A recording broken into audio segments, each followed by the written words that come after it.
सुप्रभात बच्चों। आज हम कक्षा 3 विषय हिंदी का पाठ 7 कलाकार का असंतोष इसको पढ़ेंगे। प्रस्तुत पाठ में एक कलाकार द्वारा कभी भी अपनी कला में परिपूर्ण नहीं होने तथा संतुष्ट नहीं होने के बारे में बताया गया है। यह कहानी है। कहानी के माध्यम से समझाया गया है कि किस प्रकार मूर्ति बनाने वाला कलाकार का पुत्र अपने पिता से भी अच्छी मूर्तियाँ बनाने लगा। फिर भी उसका पिता उसे और अच्छी मूर्तियाँ बनाने को कहता। इससे परेशान हो पुत्र ने पिता से ही उनकी मूर्तियाँ दोषपूर्ण होने तथा स्वयं की मूर्तियाँ उनसे श्रेष्ठ होने की बात कही। इस पर पिता ने समझाते हुए कहा कि जिस दिन एक कलाकार को अपनी कला पर संतोष या फिर गर्व होने लगता है, अहंकार होने लगता है कि मैं बहुत अच्छी बनाने लग गया, कि मैं तो सबसे सुंदर हैं, तो उस दिन उसका विकास जो है वो रुक जाता है। कला कभी भी परिपूर्ण नहीं होती।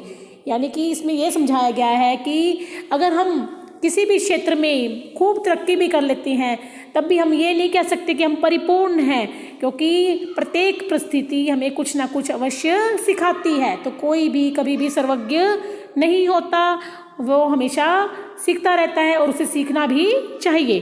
तो आइए इस कहानी को विस्तार से पढ़ते हैं।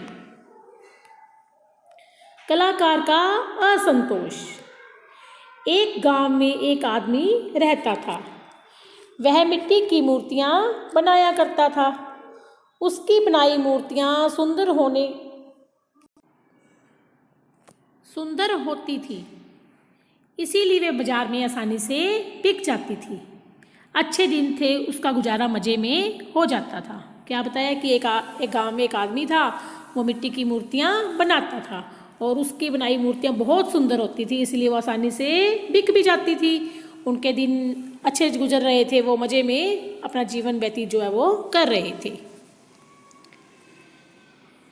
जब उसका लड़का बड़ा होने लगा, किसका? उस मूर्ति बनाने वाले का। जब उसका लड़का बड़ा होने लगा तो बाप ने बेटे के हाथ में हुनर देखकर उसे भी मूर्ति बनाने का काम सिखा दिया कि बेटा भी प्रतिभा इससे युक्त है ना, इसमें भी वो योग्यता है जो मुझ में है। तो बाप ने क्या किया, अपने बेटे को भी मूर्ति बनाने का काम सिखा दिया। अब बाप और बेटा दोनों मूर्तियाँ बनाने लगे। बेटे का हाथ बाप से भी ज़्यादा साफ था। वैसे भी नवयुवक होने के कारण वह अधिक चुस्त और फुर्तीला था और उसकी मूर्तियाँ बाप से भी अच्छी बनने लगी। शुरू में तो उसकी बनाई मूर्तियाँ उसी दाम में बिकती थी जिस दाम में बाप की, दाम यानी कीमत, उसी कीमत में बिकती थी, है ना। अगर बाप की मूर्ति अगर 7 रुपये में बिकती है तो उसकी भी 7 रुपये में ही बिकती थी। लेकिन बाप की झिड़कियाँ खाने के बाद और अधिक ध्यान से काम करने के कारण उसकी बनाई हुई मूर्तियाँ बाप की बनाई हुई मूर्तियों से अधिक दाम पर बिकने लगी। यानी उसकी मूर्तियों के दाम ज़्यादा मिलने लग गए। बाप की मूर्ति बिकती 7 रुपये में और बेटे की बिकती 10 रुपये में। यानी बाप ने उसको डांटा कि नहीं, अभी तुम्हारे में ये कमी है, वो कमी है, तो और अच्छी बनाने लग गया, है ना। तो उसने अपनी प्रतिभा को और निखारा और उसकी मूर्तियों के दाम अब कितने मिलने लग गए? 10 रुपये। लेकिन इस पर भी बाप की डांट डपट और झिड़कियाँ कम नहीं हुई। वह बेटे की बनाई हुई मूर्तियों में दोष निकालता रहता। बेटे ने मूर्ति बनाने की ओर और अधिक ध्यान दिया। वह बहुत मेहनत से मूर्तियाँ बनाने लगा।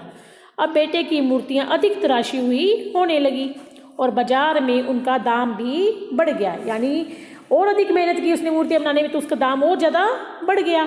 बाप की बनाई मूर्ति अब भी 7 रुपये में ही बिकती थी, जबकि बेटे की बनाई मूर्तियों की कीमत अब बढ़कर 12, 15 और फिर 20 रुपये तक पहुंच गई। यानी उसका बाप डांटता रहा और वो और अधिक मेहनत करता रहा और उसकी बनाई हुई मूर्तियों की कीमत कितनी पहुंच गई? 20 रुपये तक पहुंच गई।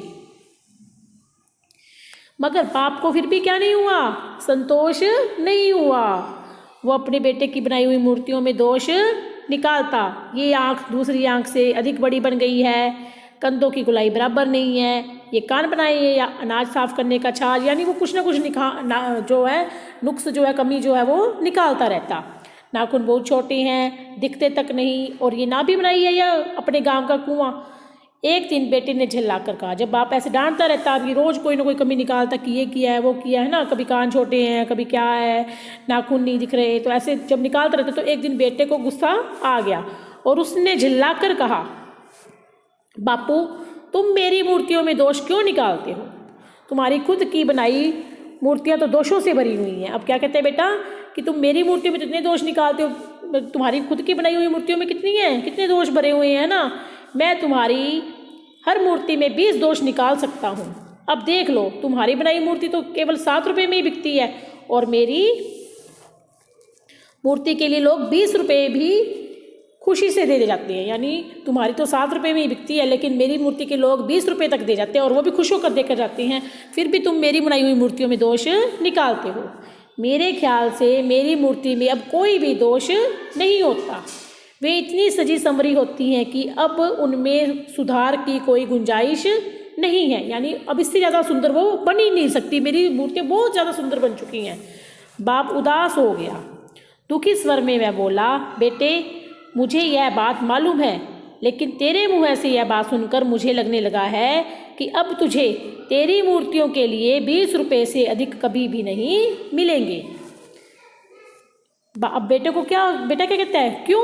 बेटे के स्वर में आश्चर्य था कि मेरी मूर्तियों के मुझे 20 रुपये ही क्यों मिलेंगे, इससे ज़्यादा क्यों नहीं मिलेंगे। तो बाप ने क्या कहा?